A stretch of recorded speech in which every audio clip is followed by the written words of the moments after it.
Le Vendée Globe est une course qui ne pardonne rien. Yves est seul sur son bateau de 18 mètres, il ne doit recevoir l'aide de personne, et dans ce tour du monde, celui qui s'arrête dans un port est éliminé. Yves a déjà perdu 2 Vendée Globe, mais cette fois, il n'a jamais été aussi bien préparé. Il se voit gagner d'ailleurs. Après 7 jours de course, Yves est déjà en tête.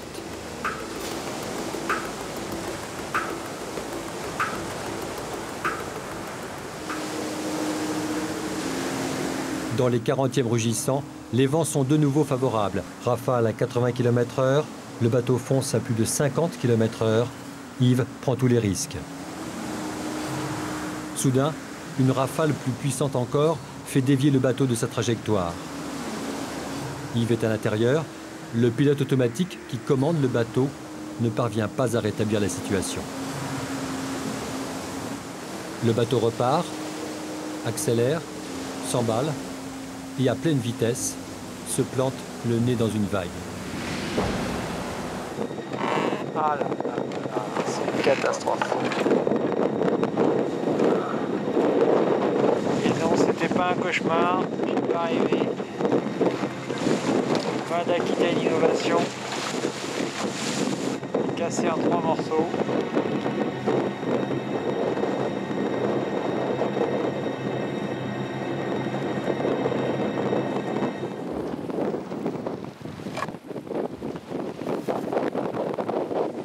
Après le choc des premiers instants, Yves cherche un début d'explication.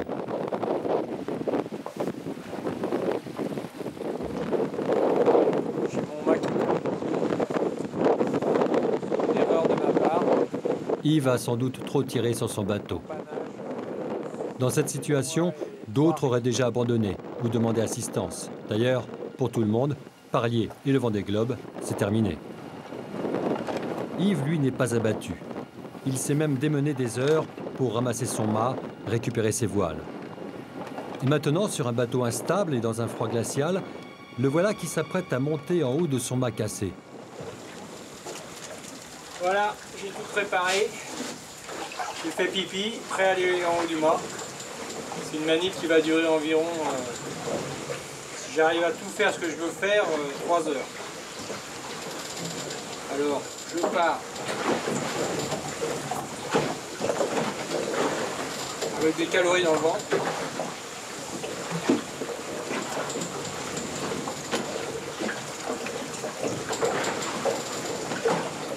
Des gants pour monter au mât. Des gants si jamais j'attrape l'onglet là-haut. Ça peut être dramatique parce que si je suis attaché et que j'ai les mains qui gèlent et que j'arrive pas à défaire mon nœud ou à ouvrir mon couteau, je reste là-haut pendu jusqu'à ce que mort s'en suive. Par 4 degrés, après 3 heures passées en haut du mât, Yves a réussi à installer une petite voile de fortune sur ses 12 mètres de mât restants. Le bateau ne dépasse pas les 5 km/h, mais il avance. Cette fois, tout le monde a compris. Yves continue la course. Mais pour continuer, il faut tout simplement reconstruire ce mât. Mais le reconstruire seul, en pleine mer, un mât en carbone, que 6 personnes ont mis 2 mois à fabriquer. En plein Pacifique, Aquitaine Innovation est transformée en chantier naval. Vous voyez un peu le chantier, il y en a partout. Vous voyez le seau là, tout ça c'est le nettoyage, tout ça c'est les chutes de carbone. J'ai les mains dans un propre état.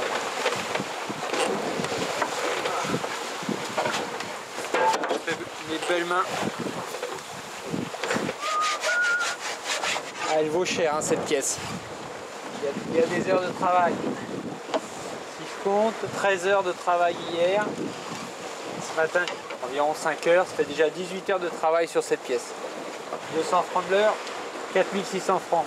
Pour un truc qui va peser 500 grammes, ça fait cher du kilo. Ça fait 10 000 balles du kilo.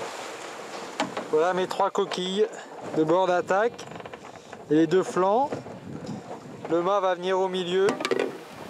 Yves vient de passer Noël et le jour de l'an à tailler ses pièces. Et pour assembler tout ça, il pense avoir à bord suffisamment de colle. Mais par ces températures froides, pour durcir la colle, il faut la chauffer à 60 degrés.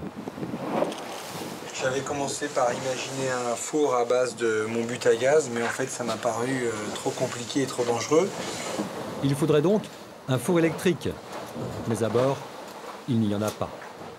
Alors ce four qui n'existe pas, l'ingénieur en matériaux composites va l'inventer en se servant des lampes des feux de navigation.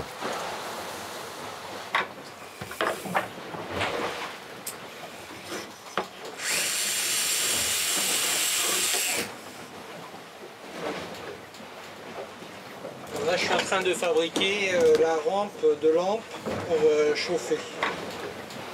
Les 5 ampoules de 25 watts seront branchées sur la batterie du bord. Il ne manque plus qu'un dernier petit coup de génie. La seule astuce intelligente, ça a été de mettre la source de chaleur à l'intérieur du mât et de bien isoler par rapport à l'extérieur, parce que ça a été beaucoup plus efficace que toute l'énergie que j'aurais pu amener par l'extérieur. Le four est presque terminé, mais Yves doit maintenant faire face à un autre problème. Comment assembler les deux parties du mât? Il faut d'abord démater celle qui est encore debout, l'assembler aux morceaux brisés et remonter l'ensemble. En pleine mer, sur un bateau instable, trop dangereux pour une opération qui peut durer des jours. Yves n'a pas le choix. Il doit maintenant trouver un abri. Yves réfléchit à plusieurs options. Finalement, sur les conseils du vainqueur de la Coupe de l'América, le néo-zélandais Peter Blake, il choisit de faire route sur l'île Stewart. L'île Stewart, la plus petite des 3 îles qui forment la Nouvelle-Zélande.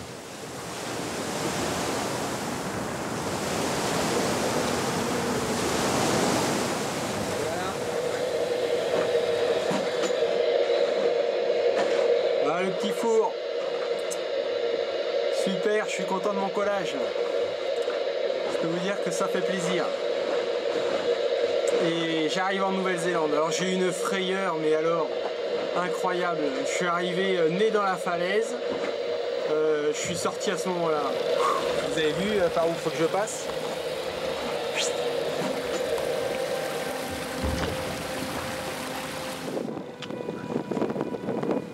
Yves est venu se mettre à l'abri à la pointe sud de l'île, dans une baie aux eaux calmes, le temps du rematage.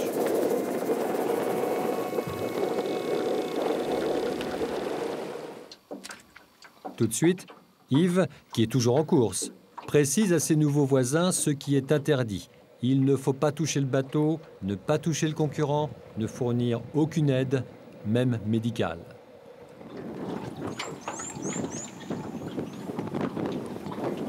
Je pensais démater le premier jour, on est déjà le 3e jour. Tout est compliqué tout seul, et quand on n'a pas les outils, pas les moyens, tout prend du temps.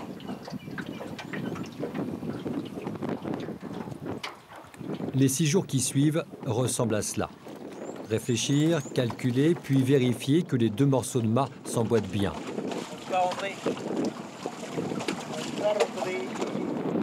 Des heures interminables. 20 heures sur 24, de jour comme de nuit.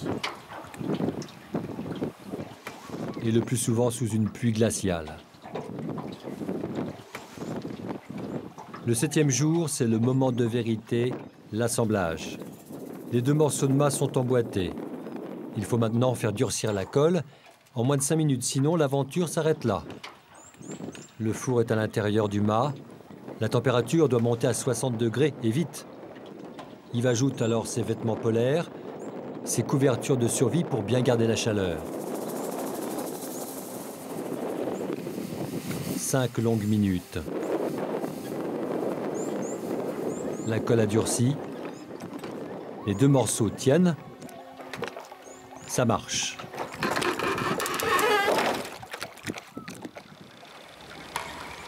Le lendemain matin, c'est le grand jour. Yves s'apprête à remettre son mât debout. Seul. D'habitude, il faut 4 personnes et une grue. 200 kg de carbone, 18 mètres de mât qui montent centimètre par centimètre. L'échafaudage est bien fragile. Sur le pont, Yves se déplace avec précaution car les 300 mètres de cordage ainsi tendus sont un vrai danger.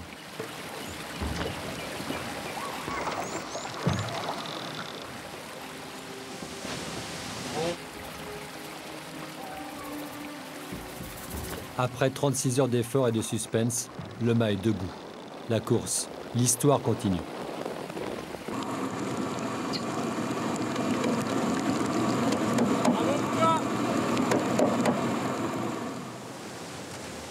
Le soir même, il quitte l'île Stewart.